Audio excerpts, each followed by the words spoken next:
Let me ask you about another case. Do you believe that Loving versus Virginia, which affirmed an interracial couple's right to marry, was that wrongly decided?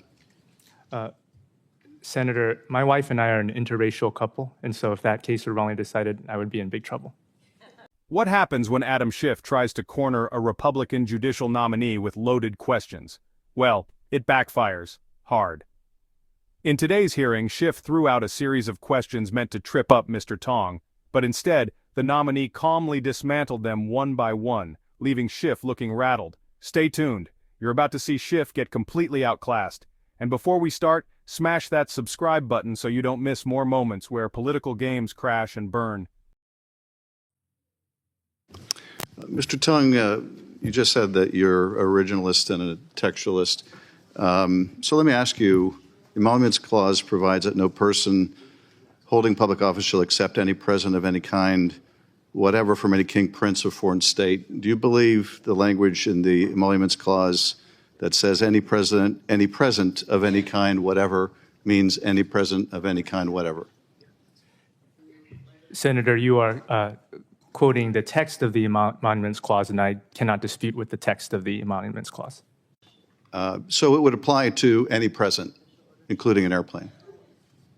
It would apply to the president, I believe, your Senator. And I take it as an originalist, you would accept that the founders would have never subscribed to the idea that a president in their time could have accepted a multi-hundred-million-dollar gift from a foreign state? Senator, the premise of your question implicates live issues in the public and pursuant to the canons of judicial ethics. Well, let me just ask you, would the founders have believed that if a president received 100 camels from a foreign state, that that was an emolument?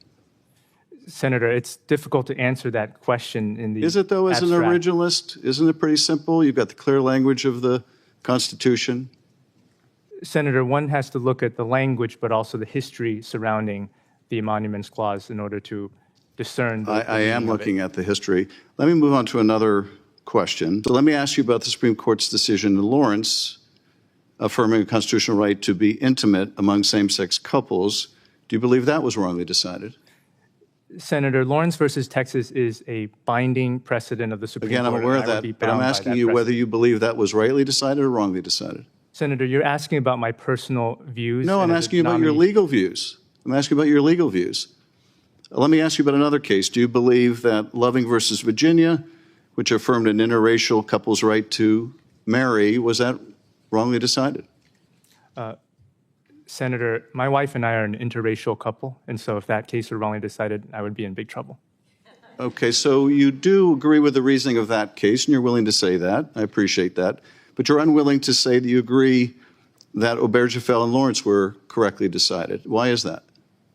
Senator, again, those decisions are binding precedent of the Supreme Court, and I would be bound to follow. I'm aware of that. So is Loving.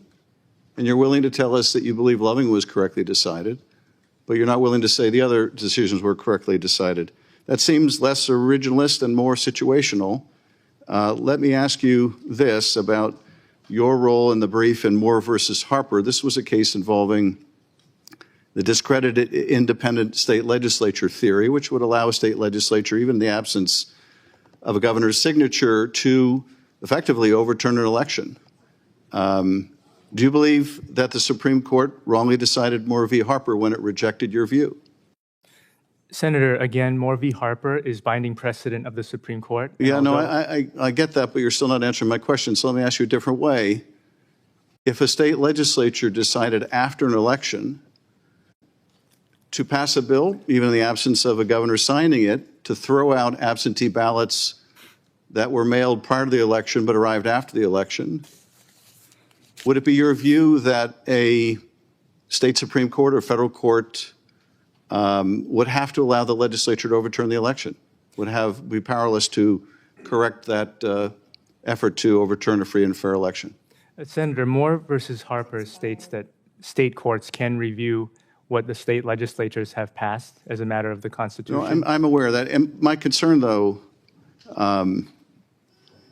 is that your unwillingness to embrace the reasoning of these decisions means that where there is room, and there is room in all of these decisions, and most particularly Moore v. Harper, for you as a Court of Appeals judge to narrow these decisions, it sounds like you'll take that opportunity to narrow those rights. And in the case of Moore, which I agree with Judge Ledick, the most important case to our democracy in a century, narrowing that decision means empowering state legislatures to overturn election results, and I cannot imagine a more dangerous idea on the bench. I yield back, Mr. Chairman. When Schiff asks about Loving v. Virginia, the interracial marriage case, Mr. Tong instantly says it was correctly decided, noting that he's in an interracial marriage himself.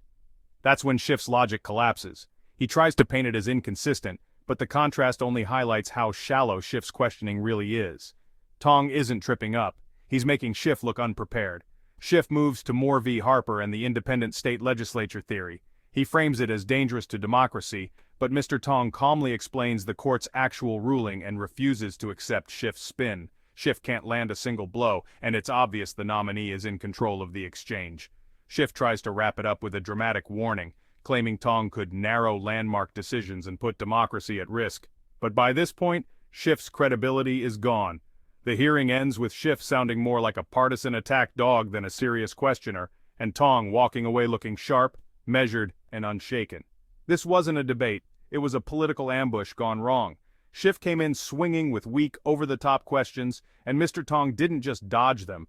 He turned them into moments that made Schiff look out of his depth. What did you think of Schiff's performance?